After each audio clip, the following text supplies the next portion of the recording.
Hello, I'm Locke Meredith, and I'd like you to join me on the next Legal Lines. My guest is Mayor Pro Tem Mike Walker, and we're going to talk about the serious issues facing Baton Rouge. Number one, crime, and the fact that we need a jail opened up for misdemeanors and get the criminals off the street, and we need to immediately get more boots on the ground with more deputies and more police officers. So join us on the next Legal Lines with Mayor Pro Tem Mike Walker.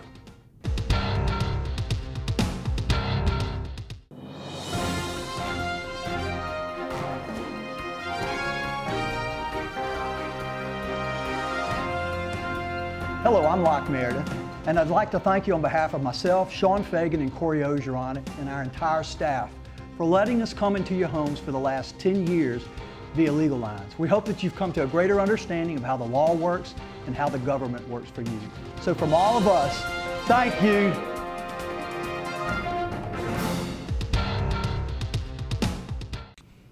Hello, welcome to Legal Lines. I'm Locke Meredith, and I'm very pleased to have on the show today Mike Walker. He's the Mayor Pro Tem for the City of Baton Rouge and the Parish of East Baton Rouge. Mike, again, thanks so much for being on the show. Thank you. Again. Glad to be here. You know, I've been focused for months now on crime. We've talked about it. As you know, I've discussed it with all our law enforcement folks, the Superintendent of Louisiana State Police, Mike Edmondson, Baton Rouge Police Chief Dwayne White, Sid Gotro, the Sheriff, and of course our District Attorney Hillary Moore. Everybody knows that we have a problem with crime in Baton Rouge. So what do we do? Well, homicides are up 35% in East Baton Rouge Parish. We're rated number 16 in the United States for homicides. There are two things we can do immediately as solutions to help prevent crime and be proactive. One of those is to get enough police officers out on the street to be proactive. It's a no-brainer to me. I don't understand. To me it is too. I don't understand why they won't do that. The police chief, Dwayne White, has gone before the council a few weeks ago and said that he's requesting 75 new officers in the budget for next year. The chief has told me, Mike, that he would love to have 200. Oh, exactly, because he needs 30 in narcotics right away. Drugs is our biggest problem, and he needs those 30 officers to get on the street and fight the narcotics problem that we have. And he's been told that you don't always get 100% of what you ask for. Well, this is not the time to say that. This is the time to say, Chief, you need 75 officers. Let's give you the 75 officers. It's a matter of priorities in your budget. This is a need. It's not a want. This shouldn't be something. Safety and the general welfare of the public should not be something you negotiate over. This crime, as I understand it, we're at the top of the list in the FBI stats. We have a murder per capita rate competing with Chicago and DC and all these crime-ridden cities, and we're little old Baton Rouge. That's right. How is this possible? Well, we made it to the Wall Street Journal, and they used us as an example of how bad crime is here. And also, you know, I've been advised that we have an average of 400 break-ins in the parish every month. Now, that's on top of all of the murders that we have. So it's the little things that we're not taking care of either. And another solution to this would be to open the city jail across the street from the courthouse downtown, which has 125 beds. That's not being used every night. And we need the misdemeanor jail to operate. We've operated it twice, 2 weeks at a time, 2 years in a row. Per year, right? Per year. 2 weeks out of 52 weeks in a year, we have our jail open. Right, and the mayor refused to put up the money for that. The council unanimously put up the money that the sheriff and the constable asked us to put up so they could run the misdemeanor jail. We have 160,000 outstanding warrants, misdemeanor warrants in this parish. I need you to say that again. We have 160,000 outstanding misdemeanor warrants in this parish right now. Good when Lord. we ran the city misdemeanor jail for 2 weeks back in July and August, we cleared 7,000 warrants. We found 247 people that had felony warrants, and we sent them straight to the parish prison. So took them off the street? Took them off the street, and we made $186,000. And there are two good points there. Like the sheriff told me, Mike, we had every law enforcement agency in the parish on the street. Zachary, Central, Baker, City Police, Sheriff's Department, the whole parish. Constable. All law enforcement were on the street day and night searching for anyone that had a misdemeanor warrant. We were looking for the criminals. Well, where do you think the criminals were? The criminals were hiding or running. Well, ladies and gentlemen, you want to start solving crime and be proactive, then you run the misdemeanor jail, which makes money 24/7, 365. Well, and I was and you've reading- got every law enforcement agent out there every day chasing the criminals down, being proactive, preventing murders, preventing crime. It's interesting, Mike, because that was repeated the previous year when it was apparently open for only 2 weeks out of the 52. Once again, it was about $190,000 in revenues $191,000, generated. yes. The council had allocated $50,000. I cannot comprehend the position that crime's not a problem here, an emergency here, and not taking such an obvious no-brainer step to help deal with the situation. It blows my mind. All the law enforcement individuals I just named have all indicated that the failure for the criminals to recognize there are consequences to their bad behavior not only emboldens the criminals, they go, hell, I don't care if I get a warrant, nothing's going to happen to me. Right. But it's bad for the morale of all these ladies and gentlemen, these officers and deputies putting their lives literally on the line for us, and nothing happens. They want to do their job. Law enforcement wants to have the handcuffs taken off of them so they can go out and protect the citizens as they have taken a sworn oath to do. The badge is not too heavy for the law enforcement officers. I'm beginning to believe that for certain public officials, the badge is too heavy for them. The weight of their job. We need to let the police officers be police officers. Well, so this crime issue that's a huge, in my opinion, emergency given the stats that we've stated today and on previous other shows, confirmed by all law enforcement personnel. It sounds like one of the absolute legs of the stool to try and start tackling this problem is get that daggone misdemeanor jail open. It needs to be It open funds day and itself night. 3 times. Because think about it, Locke. In the afternoon, about 4:30, that warrant division closes. So if a police officer picks up somebody at night and he has nobody to call into to verify that that person he's got in the back seat of that patrol car has a warrant or not. So he has to let that person go. So as soon as he lets that person out of that car, he's turning around and laughing at the police officer and saying, you can't call anybody to verify. I'm going to go on about my business. I don't care that I have a warrant out for me. Let's talk about boots on the ground. I know, we've previously stated that the sheriff has said on the show he'd love to have 100 new deputies. Chief Dwayne White has indicated he'd love to have 200 new folks. And I know that they finally started an academy, I think, and graduated 30 folks to fill the folks who are leaving. My point is, as I understand, our need far exceeds 30. Yes. And the 30 doesn't even keep our heads above water because of Us to attrition. even. It doesn't even bring us to even. We're 60 short now. We just approved an academy for 30 only because that's all the money the mayor would come to the council with and say he would appropriate. So we weren't going to take those 30 away, so we approved for 30. But that doesn't even bring us to even. We know through attrition and retirement and everything, we've got another 30 that's going to retire next year. So that's still going to keep us down below the complement of personnel that we need. We're just not putting the boots on the ground. So what would you do? Well, there are 2 things I would do. The first thing I would do is go back to the reserve police officers. Interesting. Where are our 50 reserve police officers that we could use? And if you don't think we need them, what about Hurricane Isaac? 50 reserve officers who know how to direct traffic could have been at some of these major intersections directing traffic. They could be in the offices doing some of the office work while trained skilled officers could be on the street or transferred to narcotics or be out on the street operation units, things of this nature, going after felons. Where's our 50 reserve officers that we used to have a good reserve unit? We don't. We may have 4 or 5 reserve officers now, and that's it. So that's one of the first things I would do. How would you deal with the academy situation? Well, the academy it's a matter of priorities. The taxpayers give us $750 million a year. That's $750 million. That's right. That's a whole lot of money. So it's not a matter of revenue, Locke. It's a matter of spending priorities. The first thing you do in the budget, and the mayor prepares the budget, not the council, not anybody else. The mayor prepares the budget. He presents it to the council in November. The council has 1 month to review it and decide to approve it or not. But the mayor presents the budget. So the first thing you do in the budget is you appropriate however many dollars is necessary to have whatever size academy you need. State police has said you can train it out at our academy for free. So we can get this done. Don't tell me we don't have an academy. All right, we're going to continue this on the next segment. This is Locke Meredith with Legal Lines. Our Mayor Pro Tem Mike Walker. We will be right back.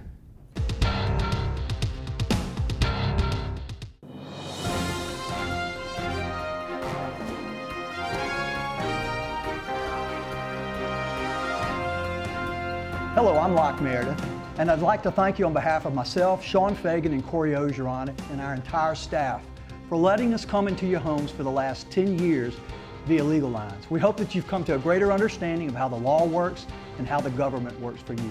So from all of us, thank you.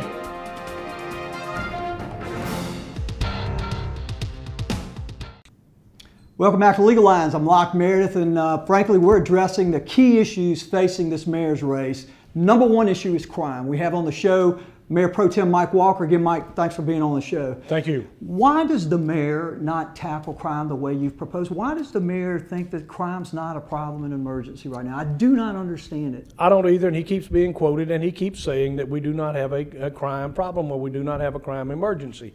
And he thinks that, I'm saying the sky is falling, and I'm Chicken Little, and that kind of stuff. Well, if you're saying the sky is falling, so is everybody so else, is everybody including else. law enforcement folks. I mean, like I say, we had 2 more murders this weekend. That makes it 83. We're on a record-setting pace. They confirmed that in the show that I did with them. I mean, call the coroner. He'll tell you how many people are dead.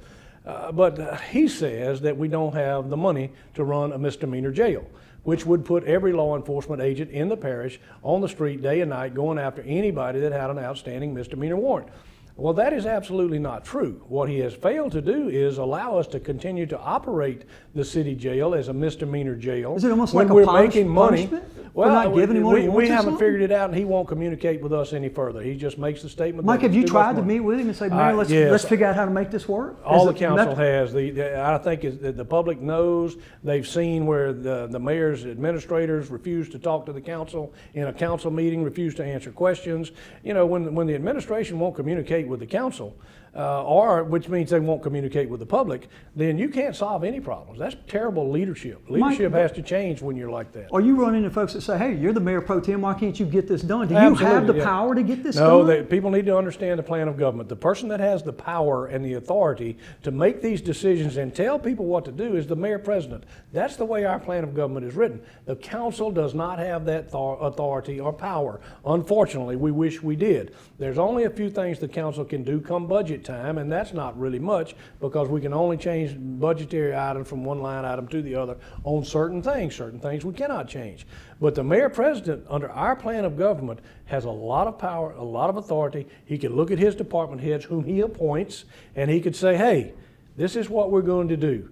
Do it this way, and I'm going to hold you accountable, and I want these results. And it has to be done. If it's not done, he fires the person he appointed and gets somebody else in that does it. Well, it's just that simple. I've seen that I've read articles where you were addressing this in 2010 and doing what you can. The council is the one that allocated the money for unanimously for the jail to be open. The council's the one that allocated the funds for the BRAVE program, as I understand. We did. Explain to the folks what that is, because we're talking about number one, getting the people off the street, the criminals off the street. Exactly. Getting the jail going and getting boots on the ground is part of that. But we also have to address not only get them off the street, but keep them out of the crime. But BRAVE is a process of trying to keep them off the street.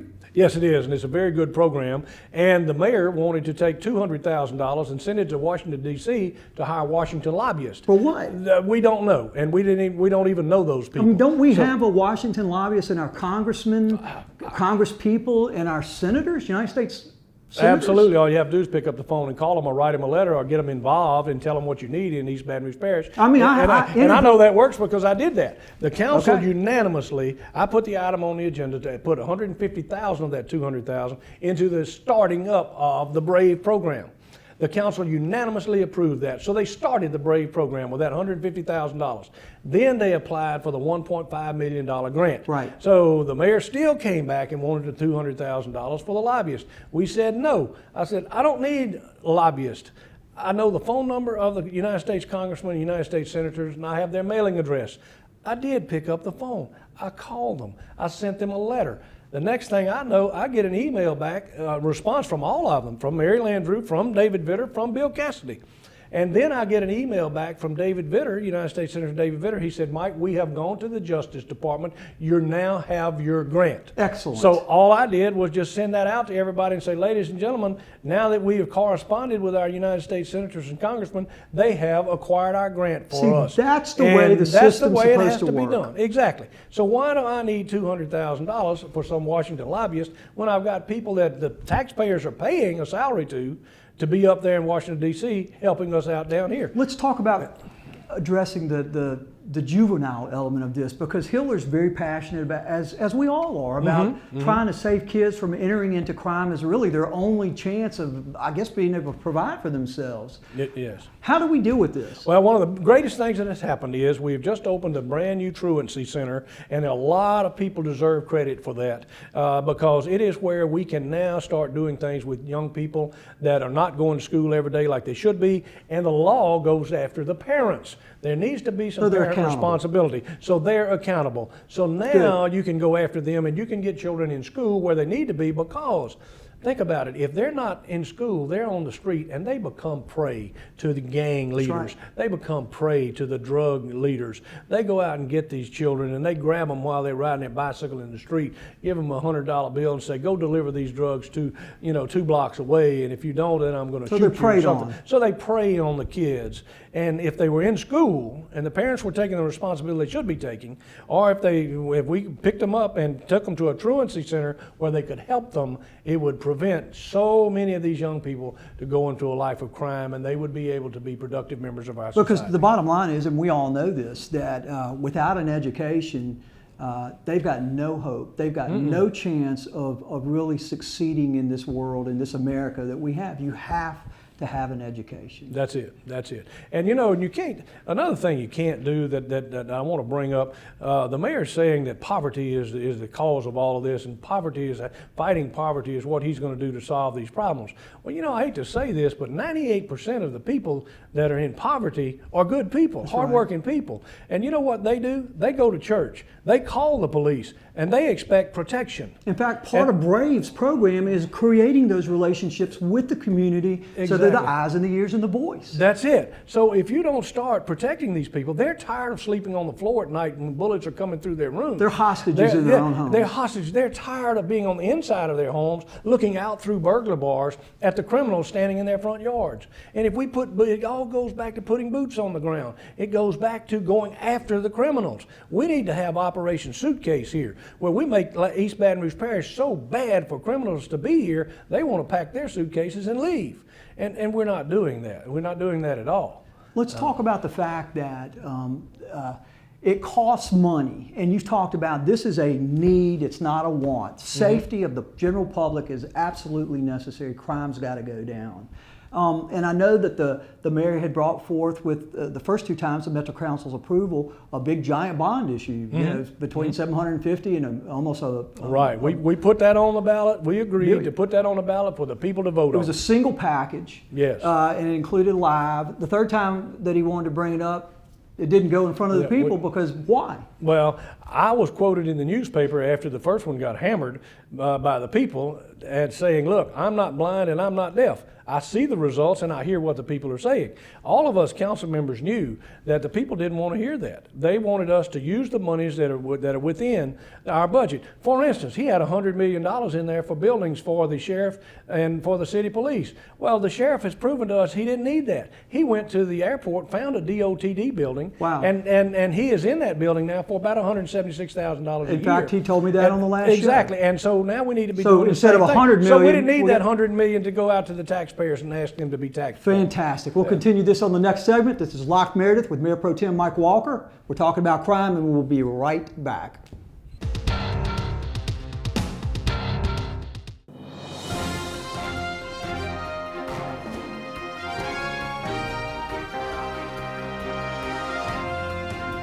Hello, I'm Locke Meredith, and I'd like to thank you on behalf of myself, Sean Fagan, and Corey Ogeron, and our entire staff for letting us come into your homes for the last 10 years via Legal Lines. We hope that you've come to a greater understanding of how the law works and how the government works for you. So from all of us, thank you.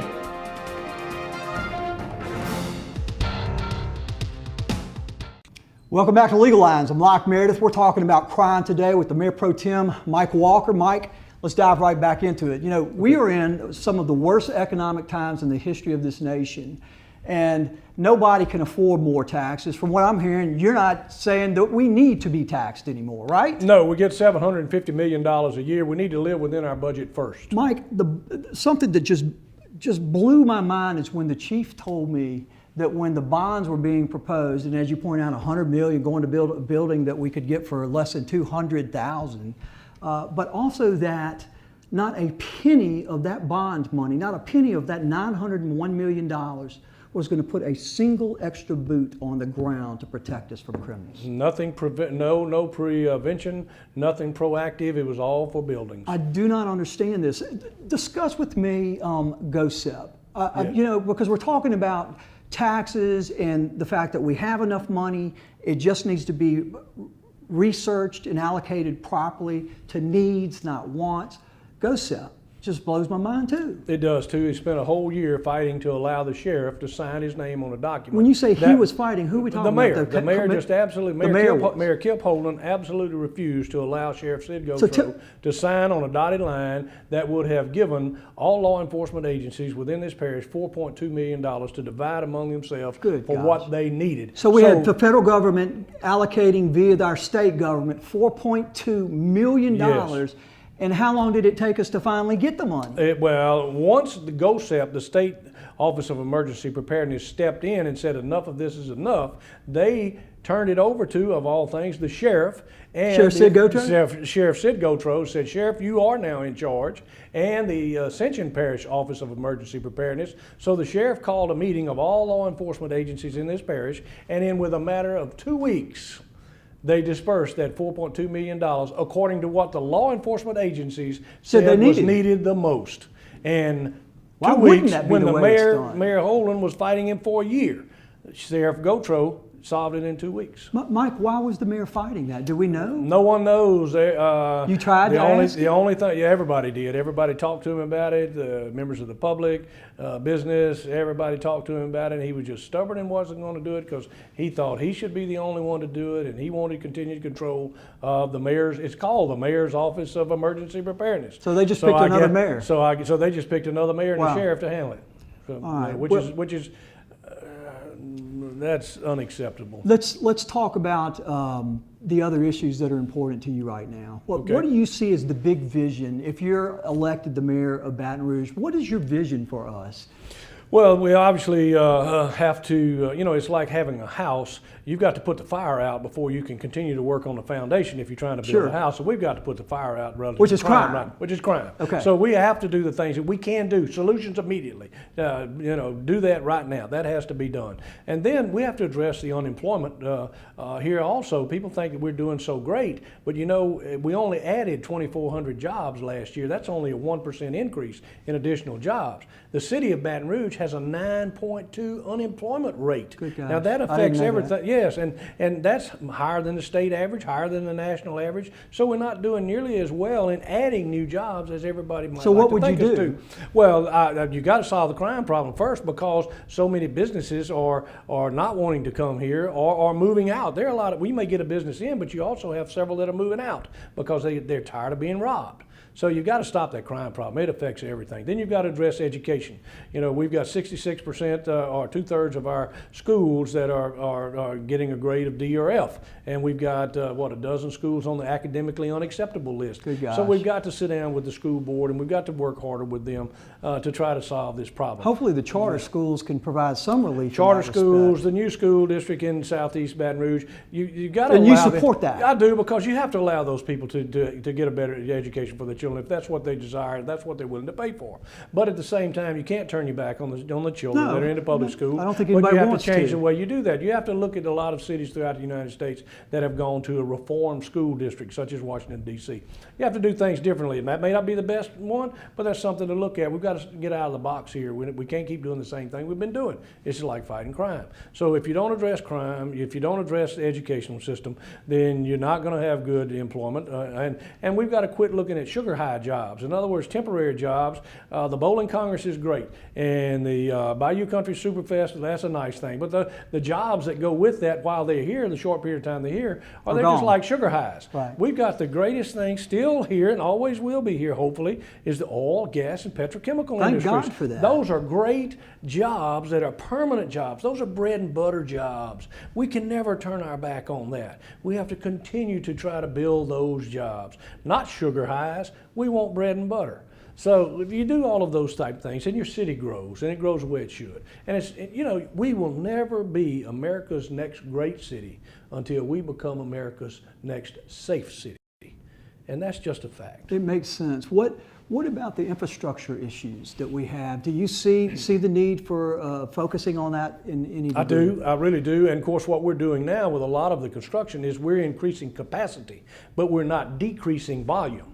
So we've got to start decreasing volume. Now, that doesn't necessarily mean that we need a loop that goes in a circle. We can start doing bypasses right away. Okay. Because the truckers will tell you that they get on Interstate 12, they get off at Hammond, go up to Highway 10, go over to St. Francisville to the brand new Audubon Bridge, go to I-49 and go north, and they save 2 hours, so they don't come through Baton Rouge. Well, they're willing to take a bypass like that if we were to build it, Okay. and they'll pay a toll on it. And there are private companies in the United States that will build a bypass like that, charge a toll on it, and you just give them the revenues. We don't have to be in the toll business. Mike, it brings to my mind the CATS tax and that whole fiasco where people who did not live within the city limits, or in essence, if you owned property in the city limits but lived outside in the parish, you were taxed without any representation, no right to vote. That's wrong, number one. And I know it's being attacked as it should be in court. Do you believe that whole scenario should be privatized? Oh, I think so, and that was my solution to that situation. And I fought it because I didn't think you should gerrymander that district, and it was taxation without representation, and all we were trying to do was save a failing bus company. Most inefficient, ineffective LSU students booted them out of LSU because they were so irresponsible. That's right, and that's the example I wanted to use. And that company, as they were quoted in a Sunday paper one day, said, "We are standing on the side. We would love to bid on transportation for the whole parish." So the company that took over LSU would have loved to have bid, for here, if we'd have put it out for bid, for transportation for the whole parish, not just a little gerrymandered district. And that's what we're not talking about. And then we're not talking about transportation for the whole parish. We're talking about saving a little bus company. And as soon as they got this passed, you see them driving now more of these big old diesel buses, which were totally and completely... With 10 people sitting in them. Well, nobody's sitting in them, that are totally and completely inefficient because we refuse to follow the example, Locke, of Shreveport and Lafayette for years have been saving millions of dollars by using smaller buses that run on compressed natural gas. And the cost of natural gas now is lower than it's ever been. So instead of saving money, this company is just doing why I didn't want to support them, and they're just blowing more money. And Mike, as I understand it, your 4-term limits, if 8 years isn't enough to get done what you need to, then you shouldn't be in there. That's good enough for the President of the United States. It's good enough for Mayor of Baton Rouge. And you're willing to discuss a city planner. Yeah, absolutely. There are a lot of new things that have to be discussed. Thinking out of the box. Thinking out of the box. We cannot, as evidence here, we cannot continue doing what we're doing today that's not working. Mike, appreciate it very much. Thank you. It's great having you on the show. This is Locke Meredith with Legal Lines, Mayor Pro Tem Mike Walker. Thank you for being with us today.